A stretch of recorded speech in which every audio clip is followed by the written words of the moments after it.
Françoise. Donc, on va démarrer notre webinaire. Juste quelques minutes parce qu'on n'a pas encore tous nos invités qui nous ont rejoints. C'est petit à petit. On voit la salle se remplir. Je vous propose qu'on attende 2 petites minutes histoire d'accueillir nos invités. J'espère que vous allez tous bien. Alors, je suis avec Aurore qui va participer et qui va animer avec moi ce webinaire. On attend une troisième invitée qui va nous rejoindre. Je vous propose 1 minute. On attend une petite minute. Je vais regarder où nous en sommes. Bon, de toute façon, peut-être que de démarrer, tout le monde va nous rejoindre et que ça va accélérer le mouvement. OK. Bon, ça y est, ça commence à bien rentrer. Bonjour, bonjour à tous et à toutes. Merci de nous rejoindre. Moi, je suis particulièrement heureuse de vous avoir tous derrière vos écrans. Malheureusement, je ne vous vois pas. Vous me voyez, mais moi pas. Je suis heureuse et malheureuse de ne pas être avec vous de visu. Les matinales CX Lab, j'espère que bientôt elles vont reprendre et que nous serons tous ensemble et que nous aurons le privilège de nous voir. En attendant, au moins, on garde le contact. Aujourd'hui, donc, bienvenue à tous ceux qui nous rejoignent maintenant. Et puis, je voulais vous présenter nos invités. Alors, on a une invitée qui est en cours, qui va nous rejoindre, qui est Laure, mais pour autant, Aurore est là. Aurore, je te laisse te présenter en attendant que Laure nous rejoigne. Et avec plaisir. Donc, bonjour à tous. Et puis, merci beaucoup, Françoise, de m'inviter sur ce webinaire pour présenter ce très beau sujet qu'on va adresser aujourd'hui et que je suis certaine va répondre à beaucoup d'interrogations de notre audience. Donc, je suis ravie de partager mon expérience. Moi, je suis cofondatrice de la société MyFeedback, qui est une société de logiciels de feedback client que nous avons créée en 2012. Et on a le plaisir de travailler ensemble, François, sur de nombreux projets. Donc voilà, c'est un partage d'expériences riche qui va avoir lieu aujourd'hui. Bon, super. Merci Aurore. Voilà, Laure vient de nous rejoindre. Bonjour Laure. Bonjour. Est-ce que tu peux... On t'attendait et donc en attendant, Aurore s'est présentée. Laure, je te laisse te présenter toi aussi. Oui, avec plaisir. Bonjour à tous. Ravie d'être parmi vous sur ce sujet aussi passionnant. Donc, je suis Laure Pourageau et depuis plus d'1 an et demi maintenant, je suis la DRH de la branche avantages et récompenses de l'entreprise Sodexo, qui donc permet d'offrir des solutions et des services de type cadeaux, titres restaurants, etc., sur plus de 34 pays dans le monde. Et pour vous permettre de développer la motivation de vos collaborateurs. Moi, j'ai un parcours de DRH essentiellement dans des entreprises de type techno, digital et software. Et j'ai passé 2 ans chez Talentsoft et plus de 16 ans chez Sage. Et voilà, ce sujet CX et Customer Experience, Employee Experience est un sujet passionnant et clé pour moi. Super, merci Laure. Alors, on va revenir donc rentrer à pieds joints dans notre sujet. Voilà notre agenda. Nous avons 1 heure tous ensemble. Nous allons donc présenter donc les résultats de l'enquête. Alors, très simplement, je ne présenterai que quelques résultats, quelques éléments clés. Et ensuite, en fin de session, vous pouvez vous connecter sur notre site dans la rubrique Contact et nous demander les résultats, l'exhaustivité des résultats, on vous les enverra. Ensuite, je laisserai la parole à Aurore sur un sujet clé extrêmement important qui est l'enquête miroir. Donc, elle vous fera découvrir ce que c'est et surtout à quoi ça sert. Et puis, Laure nous fera partager son expérience de DRH dans plusieurs entreprises et surtout sa connaissance fine et importante du lien entre l'expérience client et l'expérience employée. Puis, nous vous laisserons quelques minutes pour des questions et des réponses. Alors, moi, ce que j'aimerais, c'est que avant de rentrer dans le vif du sujet et dans les résultats, vous expliquer pourquoi un cabinet comme le nôtre, qui est 100% dédié à l'expérience client, a souhaité travailler sur l'expérience employée. Alors, ceux qui travaillent avec nous savent que dans la méthodologie que nous utilisons au quotidien, qui est une méthodologie qui permet de de changer, d'améliorer ou de transformer l'expérience client, nous avons un pilier qui est 100% dédié aux collaborateurs et donc à cette expérience collaborateur. Oups, je suis désolée, c'est moi qui suis fautive. Oh, vous m'accordez une minute. Vous voyez que c'est du live. C'est live. Complètement. Ouais, c'est mon live à moi et je vais me mettre en mode avion tout de suite. Hop là, voilà, excusez-moi. Alors, je vous disais, on a un axe qui est complètement dédié donc à l'expérience employée. Et donc, nous voulions faire deux choses en faisant cette enquête. Première chose, nous assurer qu'on était dans le bon sens, c'est-à-dire qu'il y avait vraiment un lien entre les deux. Expérience client, expérience collaborateur, et puis nous forger si c'était nécessaire, des convictions sur la nouvelle offre que nous lançons, sur l'expérience collaborateur et comment la transformer. Donc, c'est chose faite. Nous avons fait cette enquête. Nous vous remercions pour ceux qui ont répondu. Nous avons eu un peu plus de 150 répondants. Et donc, je vais vous présenter donc les quelques chiffres clés que j'ai souhaité vous montrer. Alors, au préalable, le profil des répondants. Alors, plus de 70% des entreprises du secteur privé. J'aurais aimé avoir plus d'entreprises du secteur public. Elles sont sur l'expérience client, mais peut-être que le niveau de maturité n'est pas encore là. 38% des ETI. Alors, les ETI, c'est l'entreprise de taille intermédiaire, c'est-à-dire qu'elle est coincée entre la PME et elle est en devenir d'une grande entreprise et elle est coincée, donc au-dessus, il y a la grande entreprise. Donc, ce sont des entreprises de taille intermédiaire et qui œuvrent énormément dans l'expérience collaborateur. Ensuite, 43% des personnes qui ont répondu sont des collaborateurs, ce qui veut dire sont collaborateurs. Ça veut dire qu'on a eu une part de managers. Donc, c'était très intéressant puisque bon nombre de managers ont répondu.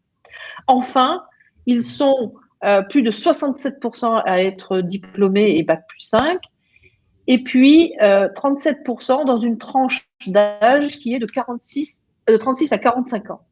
Ça veut dire qu'on a eu quand même, pour être bien un peu plus précise, un peu moins de 30% de jeunes, c'est-à-dire de 26 à 36 ans, et encore aussi un peu plus de 25% sur la tranche supérieure, c'est-à-dire de plus de 45 ans. Pour ceux qui ont répondu, 55%, donc un petit peu plus de la moitié, ont déjà 15 ans d'expérience. Donc, des gens qui ont travaillé dans l'entreprise, qui savent, qui la connaissent et qui ont peut-être une maturité qui fait que, certainement même, une maturité qu'ils ont d'autres besoins, d'autres envies. Alors, quelques chiffres clés sur l'expérience collaborateur, c'est quoi pour les personnes qui ont répondu? Un chiffre qui, moi, me ravit, c'est que 70% des répondants, pour eux, l'expérience collaborateur, c'est le sens donné au travail, c'est la confiance, la collaboration, l'authenticité des relations, enfin, vous voyez à l'écran, et la qualité du management et des moyens. Donc, on n'est pas du tout dans l'expérience collaborateur, c'est le baby-foot ou les choses comme ça. C'est-à-dire ce qu'on a souvent dit qui était que c'était l'expérience qu'on vivait, etc. Non, c'est du concret, c'est comment je fais mon travail, c'est comment j'appartiens à cette entreprise, comment j'influence l'entreprise, comment moi, collaborateur, je deviens acteur de cette entreprise.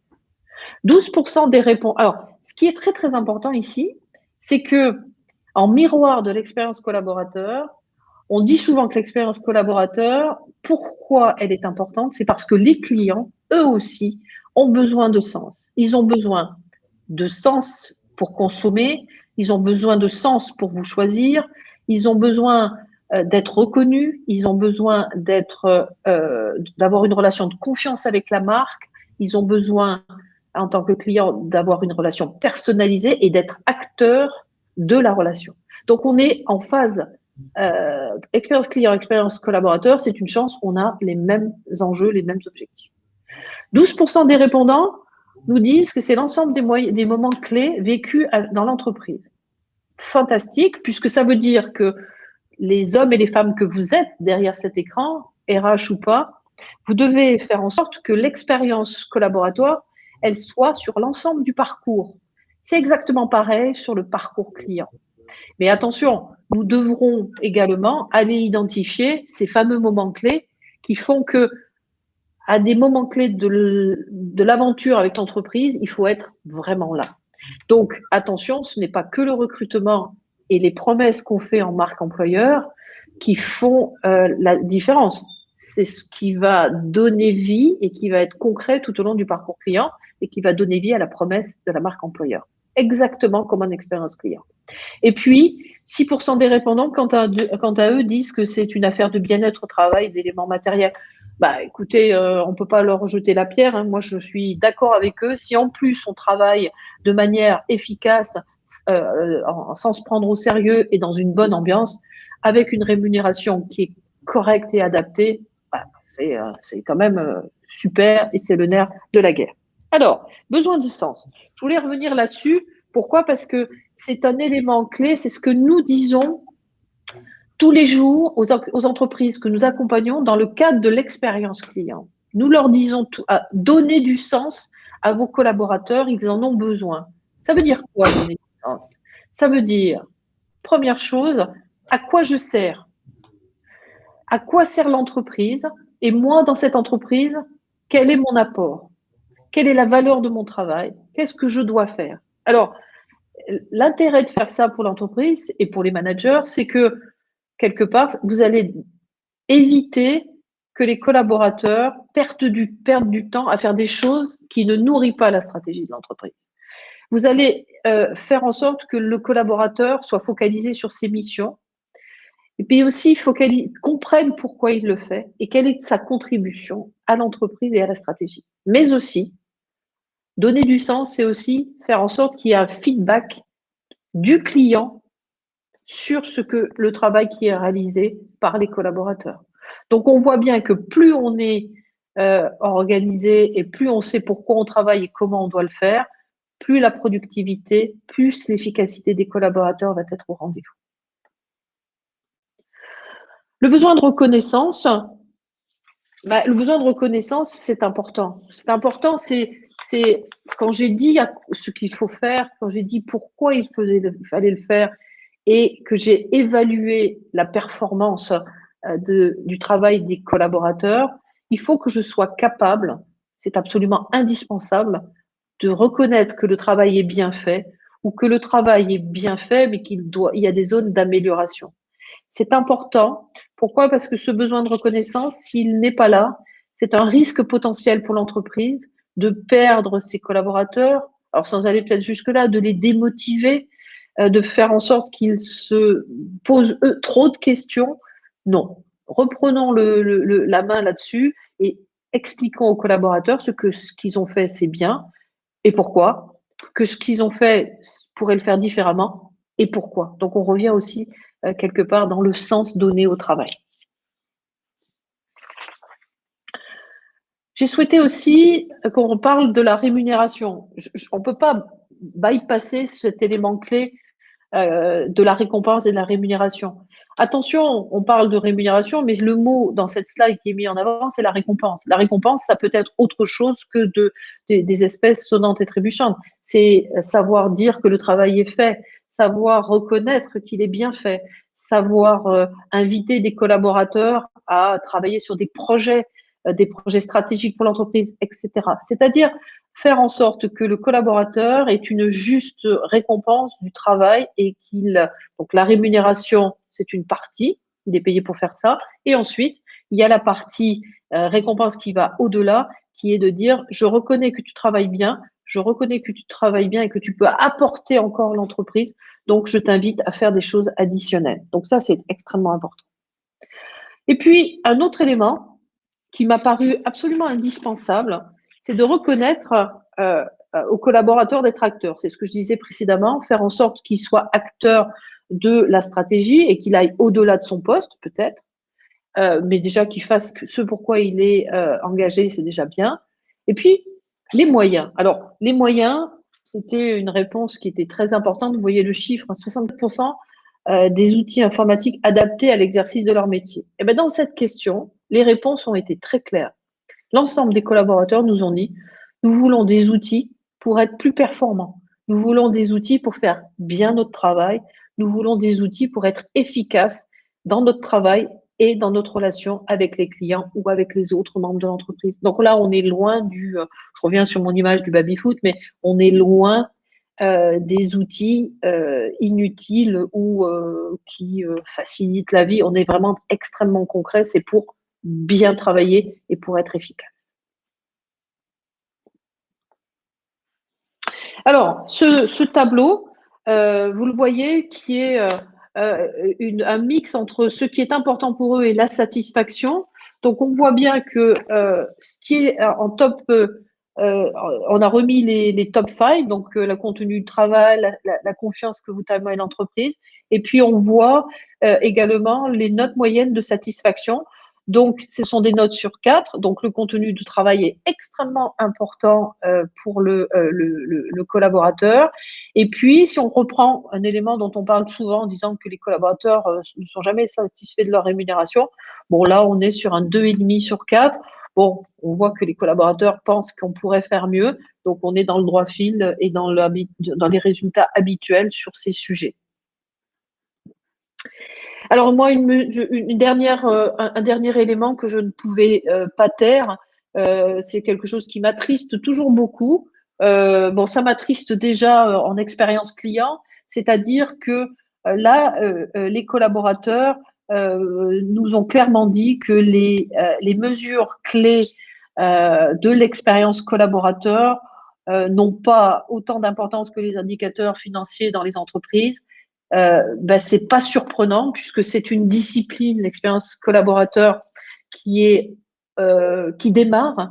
Il y a un niveau de maturité des entreprises qui est plus ou moins élevé et que j'ai tendance à dire que ça m'attriste parce que en expérience collaborateur client, c'est la même chose. Les indicateurs de mesure de l'expérience client ne sont pas sur les top 5 des dashboards des directions générales. C'est malheureux. Bon, d'un autre côté, ça me ravit parce que ça me montre qu'il y a encore beaucoup de travail à faire et que ces sujets sur lesquels nous sommes très, très engagés sont des sujets encore d'actualité sur lesquels il va falloir travailler avec les directions générales. Alors, moi, ce sont les éléments clés que j'ai souhaité porter à votre connaissance. Je vous le rappelle, si vous le souhaitez, vous pouvez demander à la fin qu'on vous envoie la totalité, l'intégrité de l'enquête et des résultats. Je vais passer la parole à Aurore qui va vous présenter ce qu'est un questionnaire miroir et à quoi ça sert. Aurore, c'est à toi. Merci beaucoup François, c'était passionnant et très intéressant toutes ces informations transmises.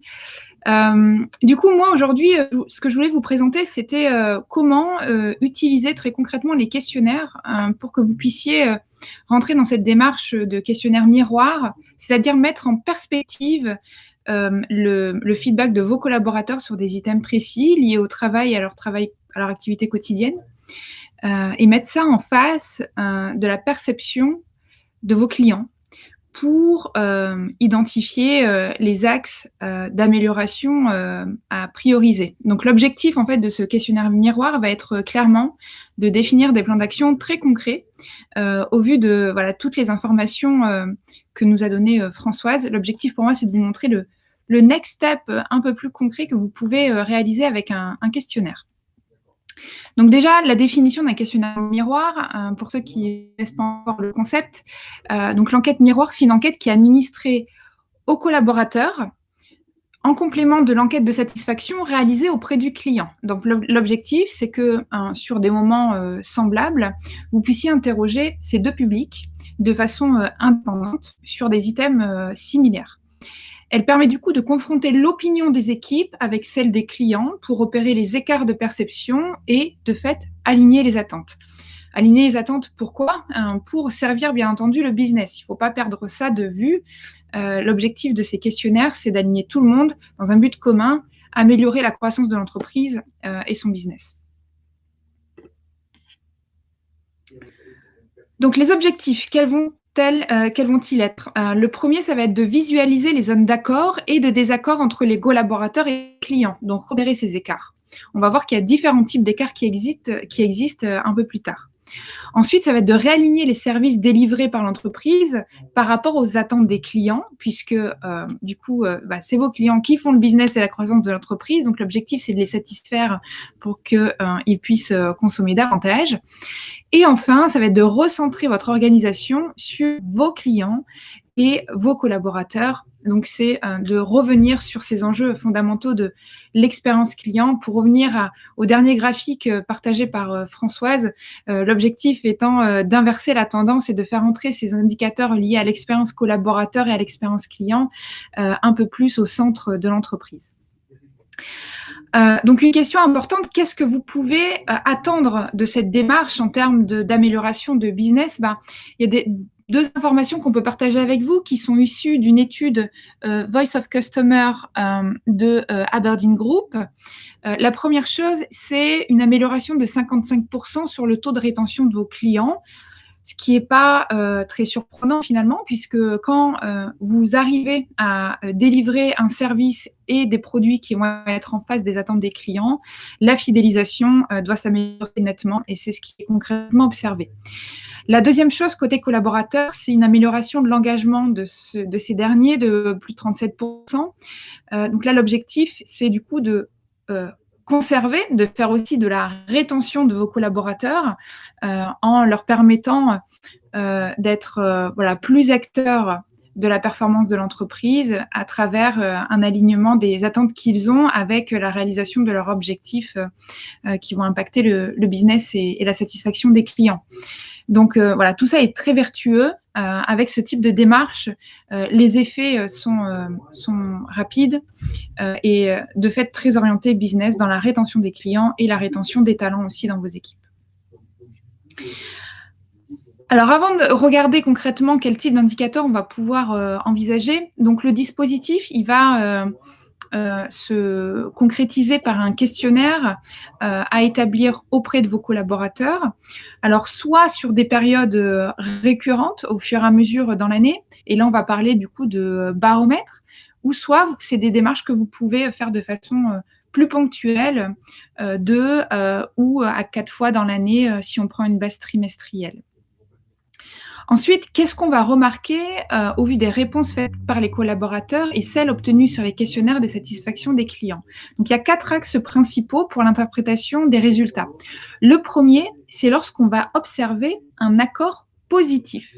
C'est-à-dire que les collaborateurs, donc les réponses de vos collaborateurs, sont en phase avec les réponses de vos clients qui sont satisfaits sur les items qui ont été posés. Et donc, on a un accord qui, en plus, génère de la satisfaction. Donc ça, c'est une situation très positive et celle qu'on va tendre à aller chercher. Ensuite, on peut avoir un deuxième phénomène qui est l'accord négatif.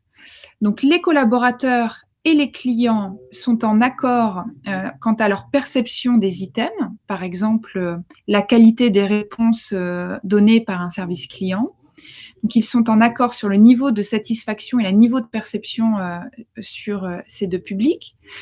Par contre, c'est un accord qui, côté client, tend plutôt à montrer que ça génère de l'insatisfaction.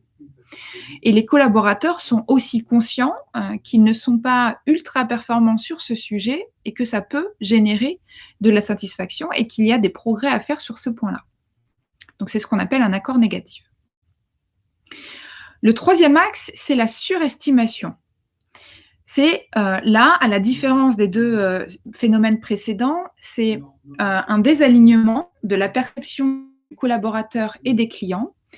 C'est-à-dire que le collaborateur pense que les clients sont satisfaits alors que c'est faux, que finalement, les clients, eux, s'estiment insatisfaits par rapport aux items soumis à évaluation. La dernière chose et le dernier phénomène, c'est la dévalorisation. À l'inverse, c'est-à-dire que les collaborateurs pensent que les clients sont plutôt insatisfaits et en fait, c'est faux. Les clients sont plutôt satisfaits de ce qu'ils perçoivent en termes de services ou produits. Donc, je reviens sur mon sujet qualité des réponses apportées par le service client. Et bien là, ça serait un cas où les collaborateurs pensent qu'ils peuvent vraiment mieux faire en termes de réponses à apporter aux clients. Mais en fait, côté client, les réponses qui sont données les satisfont parfaitement. Voilà, donc ça, c'est les 4 phénomènes que vous allez pouvoir observer au vu de l'analyse des réponses des 2 questionnaires adressés à ces 2 publics. Maintenant, on va redescendre à un petit niveau, du coup, au niveau des indicateurs pour comprendre concrètement comment ça peut se matérialiser. Donc ici, je vous présente 2 graphiques format Spider, voilà, ou radar, qui font état des niveaux de satisfaction ou du niveau de qualité de services donnés par les collaborateurs. Donc ici, vous avez le graphique sur la gauche des niveaux de satisfaction des clients et sur la droite, vous avez la qualité perçue par les collaborateurs sur les services rendus. Donc, le premier cas que je vais vous montrer pour l'interprétation, c'est un cas de surestimation. Donc, c'est les collaborateurs qui estiment que le niveau de service rendu est très satisfaisant. Or, côté client, ce n'est pas perçu de la même façon. Donc, ça, sur le graphique, concrètement, ça va être les conseils apportés. Donc, ce qu'on peut voir ici, côté collaborateur, c'est que le collaborateur estime, donc sur un niveau de 1 à 4, avec une note de 3,2, estime que les conseils apportés aux clients sont plutôt de qualité. Or, côté client, ce qu'on peut observer du coup, c'est que le niveau des conseils apportés est autour plutôt de 1,5 et donc va générer de l'insatisfaction client. Donc, c'est un cas très concret de surestimation et un point sur lequel il faut comprendre et aller creuser peut-être un peu plus auprès du client pourquoi ce niveau de perception des conseils reçus génère de l'insatisfaction. Le deuxième cas concret, c'est un cas de dévalorisation. Donc, c'est l'inverse. C'est les collaborateurs qui estiment qu'un item génère de l'insatisfaction, alors qu'au final, les clients sont parfaitement satisfaits de cet élément. Et donc là, le deuxième cas que vous pouvez voir sur le graphique, donc côté collaborateur, c'est que le niveau du process de commande, donc l'expérience de commande et de paiement, ne sont pas évalués comme simples par les collaborateurs. Cependant, côté client, ce qu'on peut remarquer sur le graphique de droite, c'est qu'à l'inverse, la commande et le paiement sont plutôt perçus comme simples par le collaborateur. Et donc là, de la même façon, ce qui peut être très intéressant sur une enquête complémentaire, c'est de comprendre pourquoi le collaborateur estime que le process de commande et de paiement n'est pas simple. Et je dirais même plus dans une étape complémentaire, ça va être peut-être de montrer aux collaborateurs que le niveau de satisfaction des clients est perçu comme bon sur ces items-là.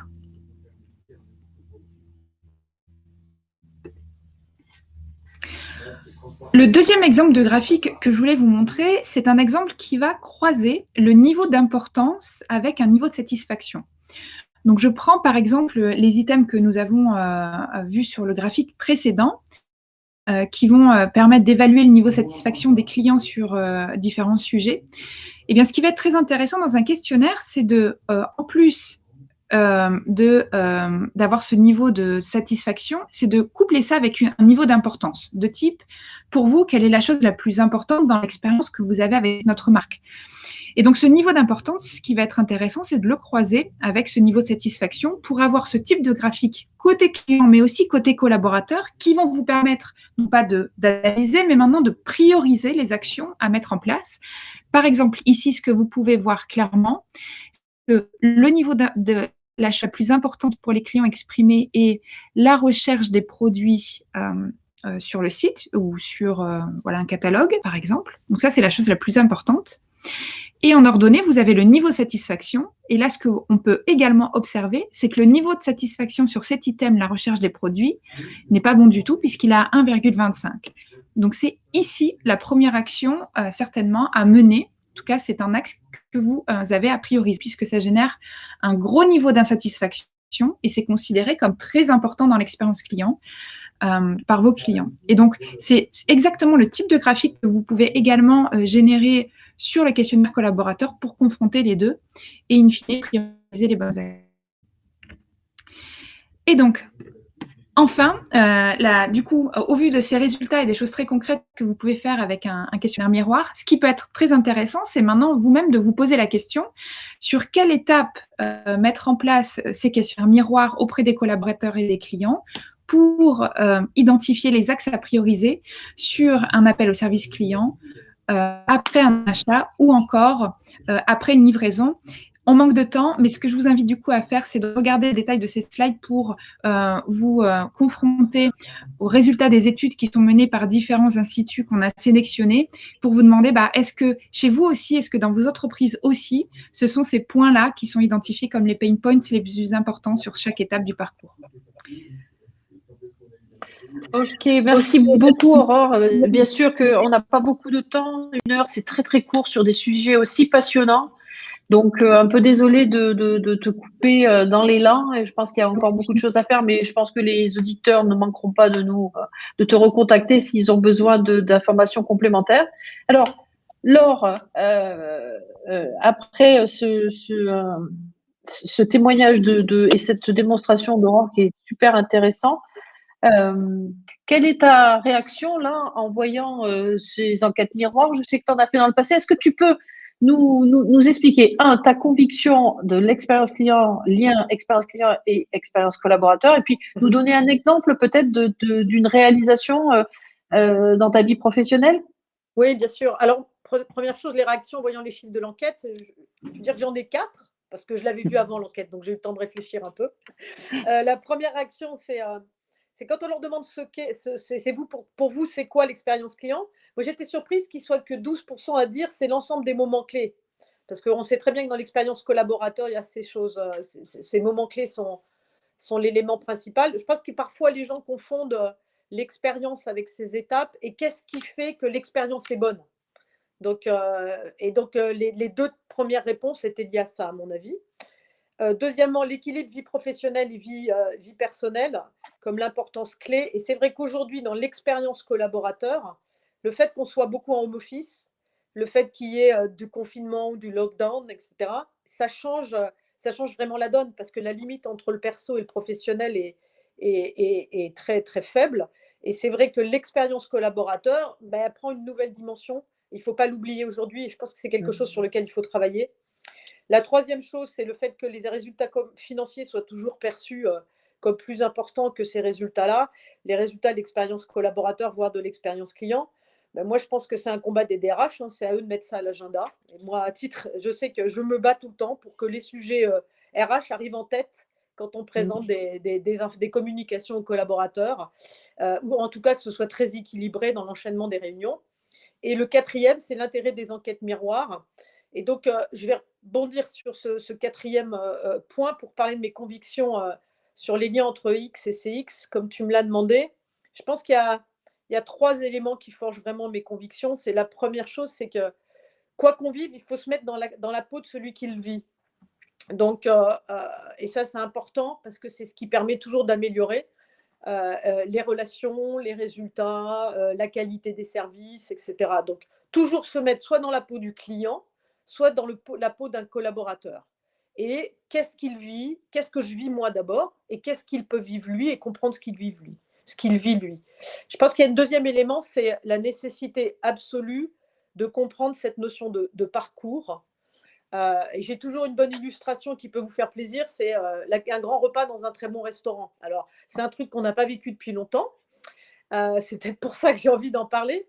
Mais j'essaie toujours de me questionner, moi, qu'est-ce qui fait que j'ai vécu une belle expérience quand je sors d'un restaurant et que j'ai eu un excellent moment dans cet endroit-là. Et c'est vraiment me questionner, moi, en tant que cliente, et sur tous les parcours. C'est-à-dire, ce n'est pas un seul moment, c'est plusieurs moments.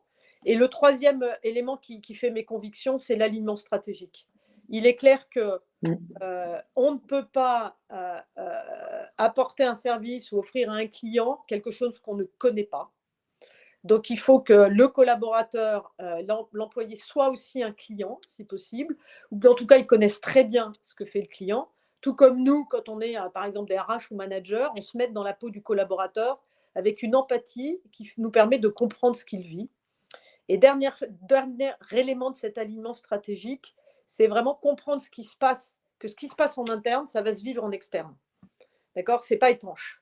Donc, si on veut qu'il y ait de la qualité qui ressorte du service sur le client, il faut qu'il y ait une vraie qualité en interne aussi. Voilà. Alors après, des exemples, j'en ai plusieurs. Je pense que, par exemple, ce qui est important chez Sodexo aujourd'hui, donc moi, je suis DRH de la branche avantages et récompenses, mais par exemple, je n'étais pas chez Sodexo depuis 3 mois, qu'on m'a envoyé faire un stage ouvrier, ce qu'on appelle un stage ouvrier ou stage de découverte, etc. Donc, j'ai passé 2 jours dans une cantine, restaurant d'entreprise, à faire la cuisine. Donc, j'ai pu vivre ce que vivaient certains collaborateurs et 2, à servir des clients. D'accord ? Je crois que ça c'est une expérience formidable. Et je pense que quand c'est possible de le faire, il faut le faire au maximum. Deuxième chose, quand c'est possible aussi, faire en sorte que les collaborateurs utilisent les services ou les produits. Alors, parfois, c'est plus facile que d'autres. D'accord, suivant le secteur de l'entreprise. Mais ça, c'est mettre le collaborateur dans la peau d'un utilisateur et d'un client, c'est clé. Alors, chez Sodexo, dans la branche qui est la mienne, j'ai le service titre repas, j'ai l'accès à des cartes cadeaux qui me sont remises parfois. Et donc, le fait de pouvoir moi-même me connecter, voir comment ça fonctionne, donc le donner au collaborateur, ça nous met dans la peau du client, et 2, ça permet aussi de donner des feedbacks et d'accéder à de l'amélioration. Chez Talentsoft, il y avait l'utilisation en interne de toutes les solutions de ressources humaines. Et chez Sedge, il y avait la même chose, puisqu'on utilisait en interne nos solutions. Donc, être au maximum dans la peau d'un client. Deuxième chose qui est importante dans des exemples de choses qui ont bien marché, c'est rencontrer les clients, être en contact avec les clients. Et pour parler de l'enquête miroir, je peux vous donner un exemple, c'est Sedge. On avait fait un jour une journée entière d'expérience client. On avait demandé aux collaborateurs d'appeler le maximum de clients avec un scénario, quel que soit le collaborateur. C'était l'assistante, c'était le comptable, c'était le directeur marketing, le CEO. On devait être en contact avec des clients. Et ça a été un résultat assez extraordinaire. Et d'ailleurs, souvent, nos collaborateurs étaient surpris du retour positif des clients, parce qu'on entend toujours parler des clients qui appellent eux-mêmes. Et le fait d'être proactif dans l'appel, ça avait été très fort. Donc, être vraiment en contact avec le client, c'est aussi aller visiter des clients. D'accord ? Je pense que quel que soit son positionnement dans l'entreprise, et encore plus quand tu es dans des postes de très, très haut niveau de décision, il faut aller voir les clients. Et quand on rencontre des possibles clients, leur parler aussi en tant que client. Moi, je sais que parfois, je vais chez des commerçants et je dis « Ah, mais je vois que vous avez la solution Sodexo titre repas, mais comment ça se passe, etc. » Poser des questions et s'intéresser à eux de cette façon-là pour pouvoir en parler. Et en parallèle de ça, quand on est un manager, par exemple, se mettre dans la peau d'un collaborateur. D'accord ? Moi-même, j'essaie d'analyser et j'ai fait des feedbacks sur il y a 1 an et demi, j'ai été recrutée sur Sodexo. Comment ça s'est passé ? Comment sont passés les entretiens ? Comment j'ai vécu ? Et est-ce que j'aligne bien ? Et heureusement, sans faire la publicité, parce que de toute façon, on n'est pas tous parfaits, mais ça s'est très bien passé, ce qui fait que j'y suis très heureuse. Et faire ce parallèle en montrant qu'on est tous des collaborateurs et on vit tous un parcours de collaborateurs.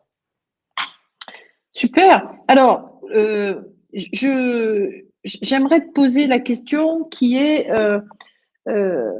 quel risque l'entreprise prend à ne pas mettre en œuvre ce type de projet, d'action ? À la limite, le risque, c'est ne pas faire ce qu'il faudrait que ça fasse pour que ça marche, quoi.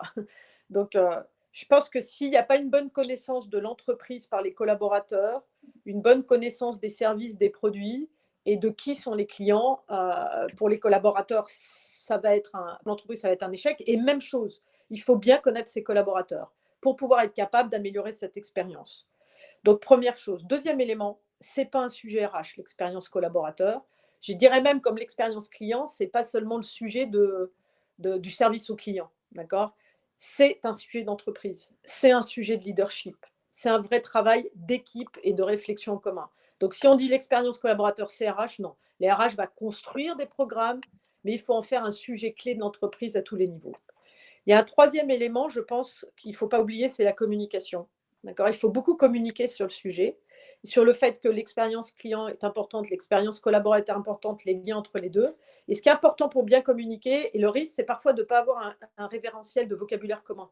C'est-à-dire qu'il faut bien avoir des mots qui sont des mots communs si on veut que le lien entre les deux soit important. Vous savez, les mots, c'est performatif, le vocabulaire, c'est performatif. Donc, il faut utiliser un référentiel commun. Je pense qu'il y a un autre élément, c'est ne pas bien connaître les moments clés, d'accord, et être capable de focuser sur ces moments clés, ok, parce que c'est parce qu'on sera capable de donner toute l'énergie sur ces moments-là qu'on sera capable aussi de faire les petites choses en plus, d'accord, mais il faut vraiment aller sur les moments clés et pas s'éparpiller. Et enfin, l'intérêt aussi, je pense, c'est de faire, en dehors de tous les outils de statistiques, de mesures qu'on peut avoir, c'est avoir des vrais focus group avec les collaborateurs, mais c'est la même chose aussi avec les clients, pour leur demander leur retour et pour les rendre aussi acteurs de ça. C'est-à-dire que peut-être, alors, ils sont très acteurs dans l'expérience client, mais dans l'expérience collaborateur aussi. Ce n'est pas parce qu'on est un collaborateur qu'on n'est pas responsable de l'expérience collaborateur. Et donc, les rendre acteurs pour pouvoir améliorer. Alors là, tu viens de… alors, tu donnes… en fait, dans ton témoignage, tu montres combien il est important donc de focaliser sur les moments clés. Aurore nous en a parlé aussi, donc c'est-à-dire pouvoir les mesurer, savoir où il faut investir.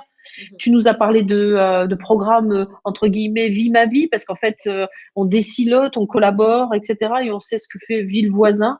Tu nous as parlé aussi de quelque chose de très très important qui est faire en sorte que les collaborateurs soient des acteurs, des clients de l'entreprise. Alors, moi, je veux juste dire un mot là-dessus. Je travaille avec beaucoup de clients qui me disent, oui, mais on n'arrive pas à accéder aux clients parce que on n'arrive pas à créer des panels, etc.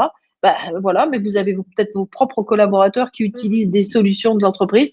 Prenez-les comme acteurs de cela. Alors, on a parlé, merci infiniment de tout ça. Pour finir, on a parlé, la dernière slide tout à l'heure qui me tenait à cœur et que je disais que c'était un peu triste, c'était la mesure, l'indicateur. C'est quoi pour toi l'indicateur de mesure? 1, 2 peut-être? Ce serait quoi? Je pense que pour le client, on a NPS, pour les collaborateurs, on a le INPS. Je pense qu'il est important de faire des enquêtes de ce type-là. Après, ce qui est important, c'est de faire des plans de progression. C'est-à-dire, une fois qu'on a des indicateurs, des KPI, c'est les indicateurs d'engagement, c'est le INPS, c'est les feedbacks des focus group qualitatifs.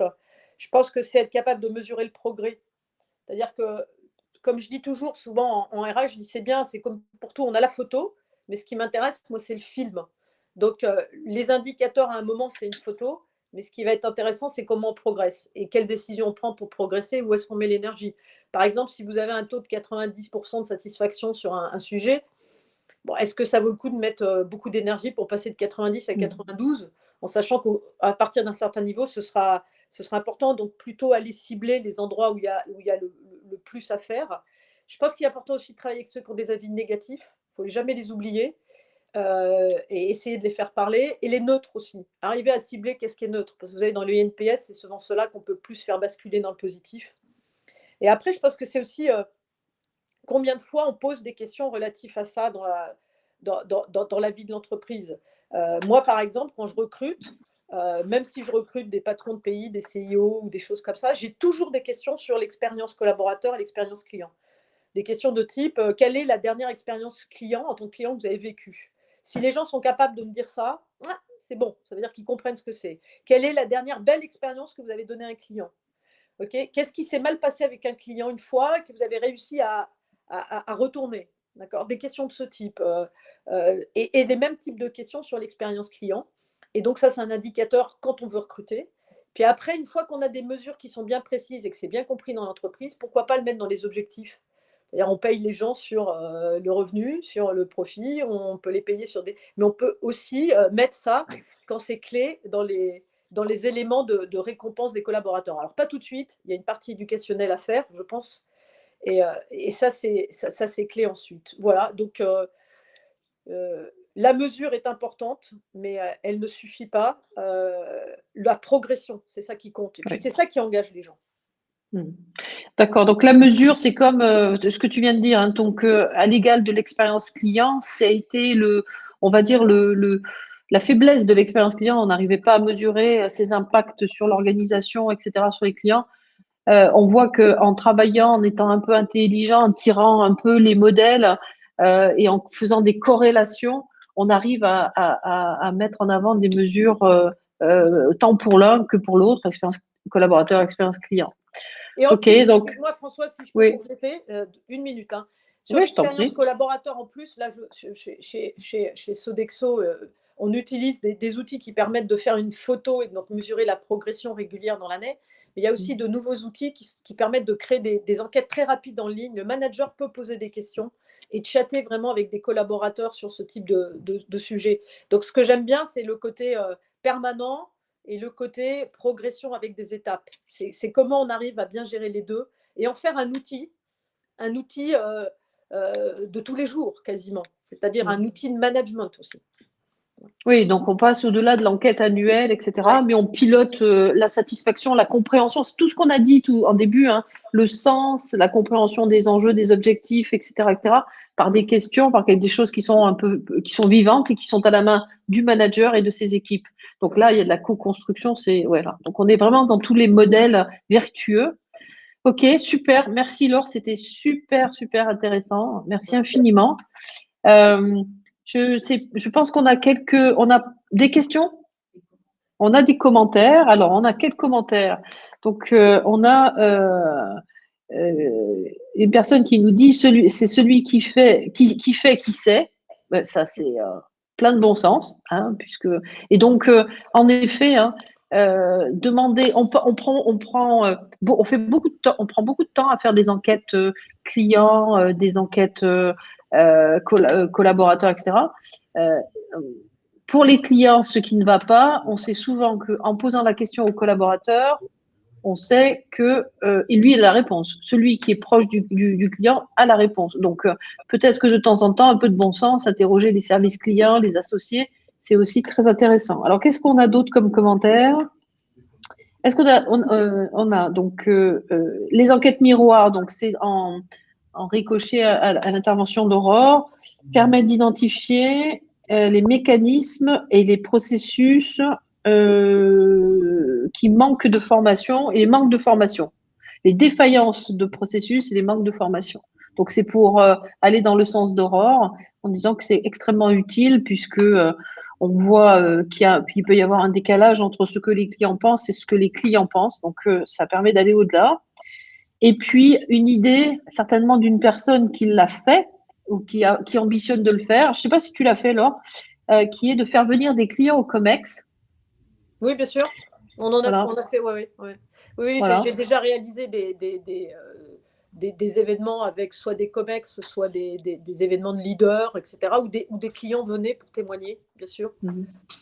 Et ça, c'est toujours des moments très forts. Et puis, il ne faut pas prendre que ceux qui sont contents, il faut prendre aussi ceux aussi qui ont des choses d'amélioration à donner, parce qu'on peut toujours s'améliorer. Il faut accepter sa vulnérabilité et le fait qu'on peut toujours s'améliorer.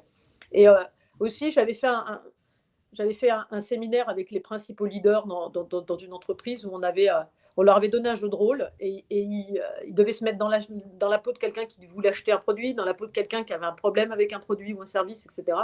Et là, c'était les top leaders, chose qu'ils ne faisaient pas souvent, et ça avait été très formateur. Après, c'est vrai que quand on peut arriver à faire sortir des membres du COMEX et le DG en particulier et l'emmener. Alors, il y a des programmes qui sont lancés là-dessus où on emmène le DG chaque trimestre, écouter des conversations au centre d'appel, etc.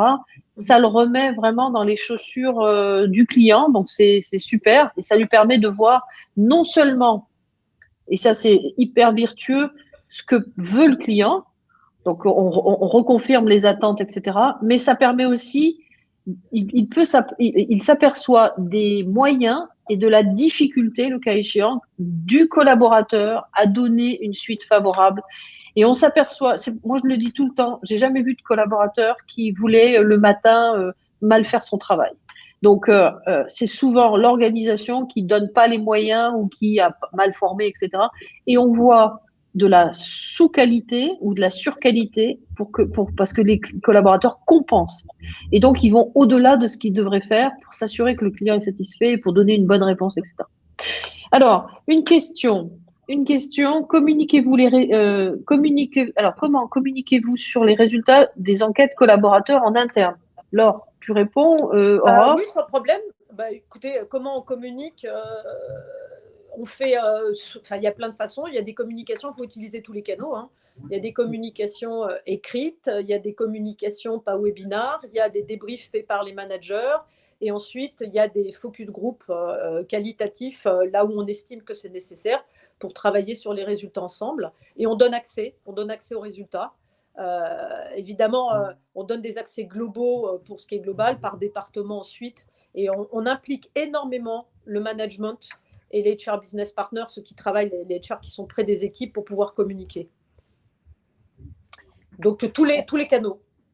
Ok. Alors, je rajouterais juste un petit truc qui est que la communication, c'est une chose, donc c'est le partage du feedback qui est absolument essentiel, hein, puisque dans une enquête collaborateur, la plupart du temps, on a quand même une réserve des collaborateurs, il faut le dire, peut-être de moins en moins, mais bon, les collaborateurs, ils ont peur qu'on utilise ce qu'ils disent, etc. Plus vous êtes transparent dans les retours, plus vous donnez confiance à vos collaborateurs de l'utilisation vertueuse de ces feedbacks. C'est pas pour casser du collaborateur, c'est vraiment pour s'améliorer. Et ce que disait Laure est extrêmement important, c'est-à-dire qu'après, c'est comme l'expérience client, il faut une équipe, des managers qui drivent ça et qui font le retour sur les améliorations, sur les axes qu'ils ont choisi d'améliorer. C'est-à-dire que on a 10 plans d'action, on a 10 choses, et ben on va pas en faire 10, on va en faire 2 et on va les faire bien. Voilà. Et donc le collaborateur, il a besoin, et ça c'est du respect, il a besoin d'être qu'on lui dise ce qu'on va faire, etc. Et de venir régulièrement. L'entreprise n'a pas toutes les solutions, elle n'a pas des moyens infinis non plus, et donc le rendre acteur, c'est ça. C'est lui dire, voilà ce qu'on va faire et comment on va le faire. Alors, une autre question. Comment on adresse l'expérience des managers, mesdames? C'est des collaborateurs, hein, les managers, d'abord. Oui, bien sûr. Moi-même, même si je suis la DRH, je reste une collaboratrice de l'entreprise. Donc, je pense que y a deux façons. Il y a un premier axe, c'est concevoir que ce sont des collaborateurs comme les autres. Donc, les managers, c'est pas parce un directeur qui a des managers dans son équipe, c'est pas parce qu'ils sont managers qu'il ne va pas apporter le même soin à son expérience. Et il y a un deuxième volet, c'est comment accompagner le manager à travailler l'expérience de ses collaborateurs. Voilà, c'est à peu près les deux axes. Alors, pour répondre aussi un petit bout, je dirais que le manager, il est aujourd'hui, alors ça s'améliore peut-être, mais le manager, il est dans une position qui est un peu inconfortable. C'est-à-dire qu'il est des fois entre le marteau et l'enclume.